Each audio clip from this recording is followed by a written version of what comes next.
T-Mobile is scrapping a program that would have forced some customers into more expensive wireless plans. Customers obviously didn't like it.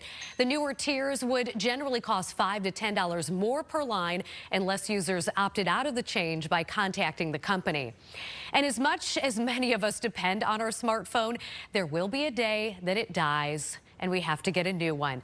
Tom Zizka reports that mobile devices are designed that way, and there's a new tool to help plan for when it happens.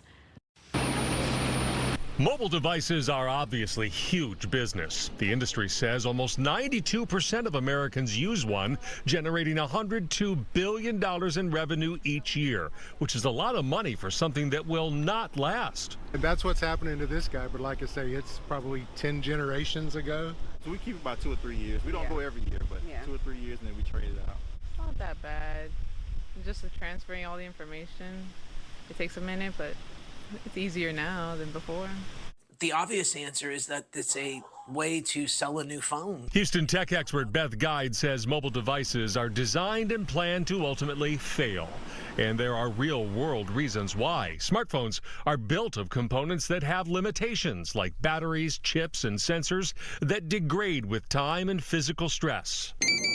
So how long will yours last? If you can decipher manufacturer codes and fine print, they'll tell you. But a new website offers the work for free to determine the end of life for your device or operating system.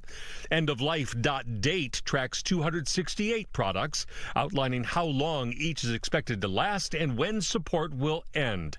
Beth Guide says there's really a purpose to pull the plug and move on. Modern security may not work on outdated devices. There is a reason to actually get rid of those phones because they're security hazards. If you're actually using it, there's a problem. The average lifespan for a smartphone is about 2.5 years. iPhones can last up to 8, Samsung 6, a Google Pixel maybe 5.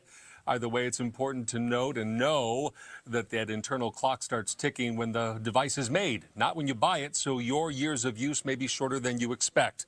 As for my own personal phone, the website says it'll die January 29th, 2026. So apparently we've still got a couple of good years together.